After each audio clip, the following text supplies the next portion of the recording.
Guys, listen. Like I said, I'm not trying to make light of people that have sports gambling problems or have lost a lot of money or ruined their lives, but $40 million. It's 25% of his income. It's alleged. It's alleged.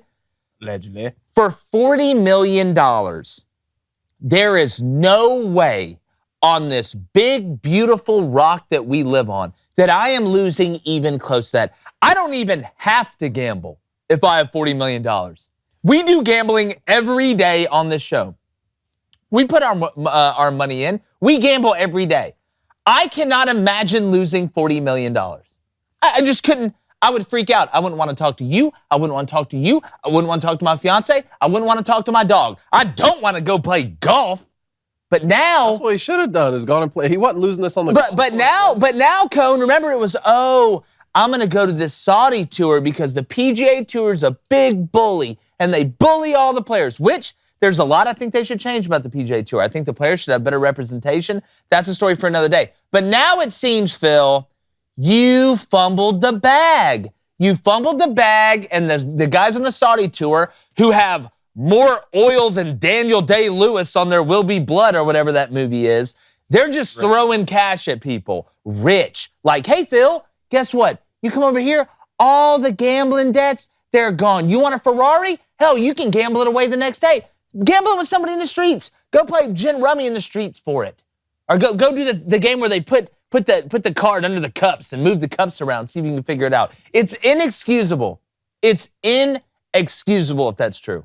It's 25% of his income, allegedly. They were saying $40 million he was making between 2010 and 2014 and $10 million a year. Are you not scared of your wife? I'm engaged. So I'm not even people are married. like, well, he was making a lot of money, so he can gamble a lot of money. 25%, I mean, at some point. And it wasn't on the golf course, right? I have to assume that he wasn't losing this money playing golf. No, but first off, Michael Jordan was losing the money playing golf because he's a basketball player. Who are you betting on? It's like Phil Mickelson's losing it playing one-on-one basketball. That's he's like Woody Harrelson from White Man Can't Jump. But seriously, though, I'm not even married yet, and I would be horrified to... If I had that amount of money, like, what is Reed going to do to me? Like, forget about the IRS and all that stuff. What's Reed going to do? Because if you look in the same report, Blaine, it says not only did he lose that $40 million gambling in 4 years, so $10 million a year, you're still having to pay for private jets, houses, that lifestyle. This report says he may have broke even, possibly being in the red, making $40 million a year. You don't deserve it. To me, you don't deserve it. Well, he earned it. Well, if you're going to, what I'm saying is if you're going to make that amount of money and you lose it, to me, you don't appreciate it. How about that? That's a better way to put it. Well, is that okay with you? Is that a good way to put it? It's Phil's bag to fumble. I mean, it's his bag. He made the bag. That's a horrible excuse. He made it's his money. You don't want to lose. Oh, it's my family. I can drive us off a bridge because I'm sure they're not hurting. Yeah, I'm sure the Mickelson family not hurting. I'm sure they're okay. Right? He's still making money in the tour. He's made more than $40 million. No, they're saying he literally, after gambling and paying for all the stuff, the private planes, all that stuff, the house, the cars, everything, he was literally in the red or barely breaking even. Is that okay to you? My goal's not to break even. Well, obviously, I mean, in betting, if you're breaking even, that's not terrible. He's not breaking even in betting. I'm saying it's his money to lose. Are you happy? That's a horrible excuse. No, but it's his money to fumble.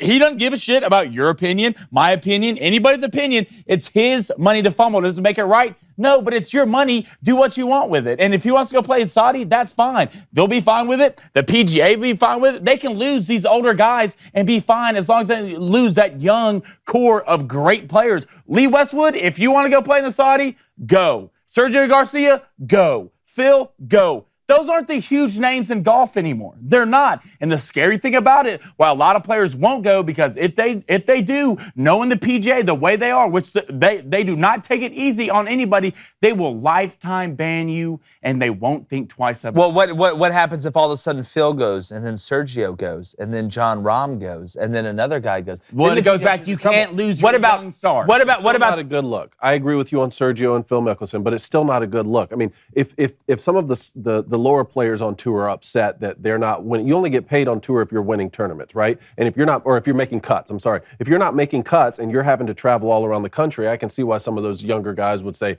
well, we need to collectivize or form a union or this needs to be better. But when you're making the most high-profile guys in the game upset, that's a problem. Even though they may not be the future of the game, they're the past, like Phil Mickelson and Sergio and Lee Westwood, it's still not a good look for the PGA Tour to not have your stuff together enough to not make these guys want to leave and go play another tour. At some point, you can only lean on your heritage and your history long enough. And competence has to be a part of the solution. Yeah. Well, I'm a firm believer in eventually, at the end of the day, money talks.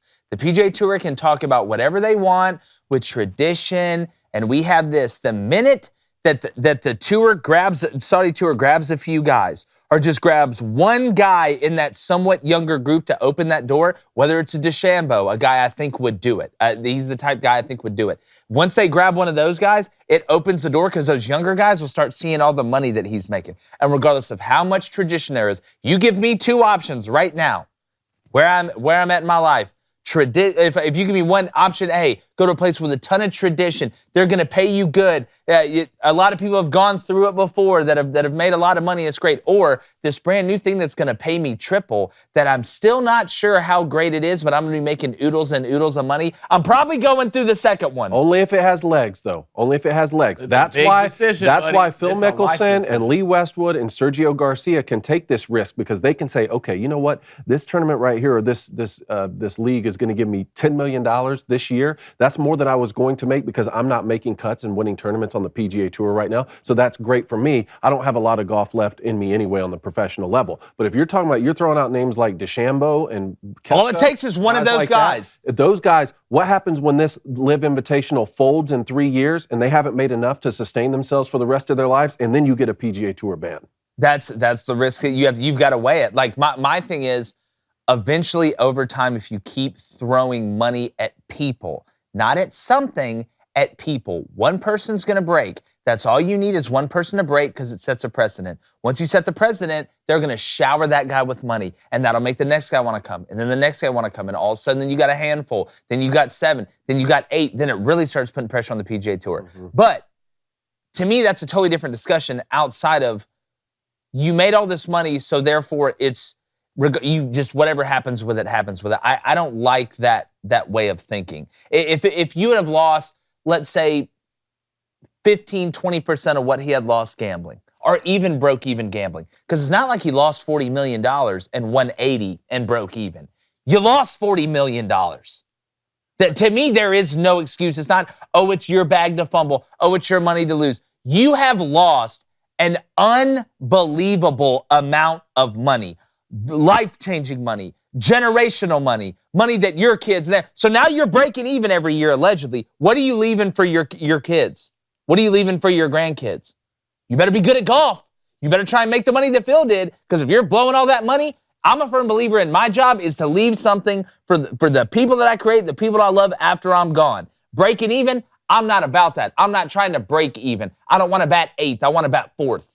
Okay, so you're just questioning the values of Phil Mickelson. Yes. Okay, this is what I'm saying. It's his money.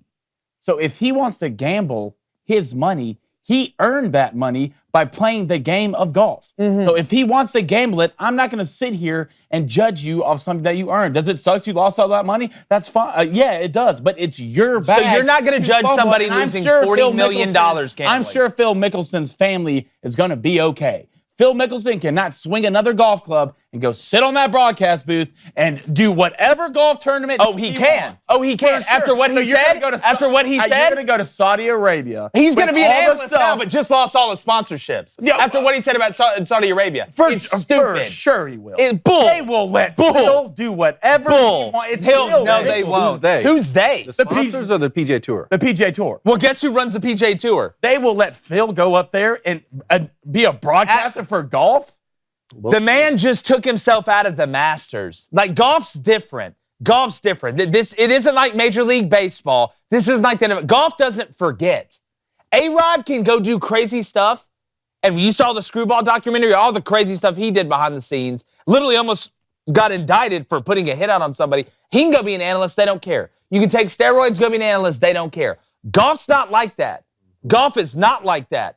Golf makes a decision on you, that decision is done. The only person that has ever withstood it is the only person that could ever withstand it, and that's Tiger Woods. After the stuff that he went through off the course, he's the only one with the juice that has been able to survive that. It is not like other professional leagues. I would be shocked if they let Phil Mickelson go in that booth because it goes against their whole overarching theme of these are good guys that are really good at this game. This is the image we want to have. We're trying to cultivate the young guys. So that's why, again, you not only did you make a bad mistake, a horrible mistake, gambling away $40 million and not breaking even, unless you're looking at your finances overall, which is ridiculous when you make $40 million a year, but you've also blackballed yourself from opportunities to make money when you get done playing. The only way that Phil now, in my opinion, can go make big bucks, the big buck, is by going on the Saudi tour. Greg Norman is like Geppetto right now, and Phil Mickelson's like one of the real boys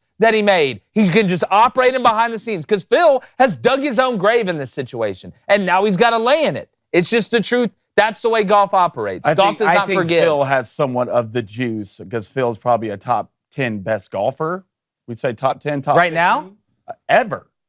Oh, ever. I mean, yeah. Phil has a juice, and the way Phil plays, just the weirdness and just the outgoing, different ideas to what Phil Mickelson can do with a golf club that change the flop game, hitting balls behind him, of just the crazy stuff Phil does. They will let Phil get in that broadcast. I don't think they will. And Phil has that juice. Listen, I think he'd do a great job. I'm not saying Phil do a bad job. I know how golf is. I know how they are. And they don't forget. You think the NFL holds grudges? The PGA Tour and the networks that work with the PGA Tour, these are the same people that said, okay, you want to boycott the Masters because we don't let women in? We won't even use any sponsors. We don't even have to do any commercials during the Masters. These are the same guys. They're the same guy. They're the people with the most money. They really are the people with the most money. They don't care. But you break the code. We talk about Steve Kerr, talking about Dylan Brooks breaking the code. Oh, boy, broke the code. It's too deep. I'll tell you, another reason I was surprised to hear this is because, he and his family have been through a lot with his wife's health. Yeah, it's been horrible. During this time period, when they were talking about that, usually when you're going through something like that and you're really taking on a lot of family responsibility, there's not a lot of extra time to be gambling. Again, I don't know the details on how he lost this money. That's kind of what surprised me a little bit on this. Yeah. No, I don't think you're off base. And again, I'm not trying to sit here in an ivory tower. But it's one thing if I'm judging somebody or making a judgment or making a call on somebody losing $40 million. This wasn't an isolated mistake. What friend comes to you after $10 or $15 million and they're like, dude, like, listen, like, as your boy, like, you got to calm down, man. Like, you got to calm down. So I just don't think it's a good look. Hey, if you like that content, go ahead and subscribe. Apple Podcasts, Spotify, Stitcher, String in a Cup. As long as you're listening, we appreciate you. Go subscribe now. It's Crain & Company.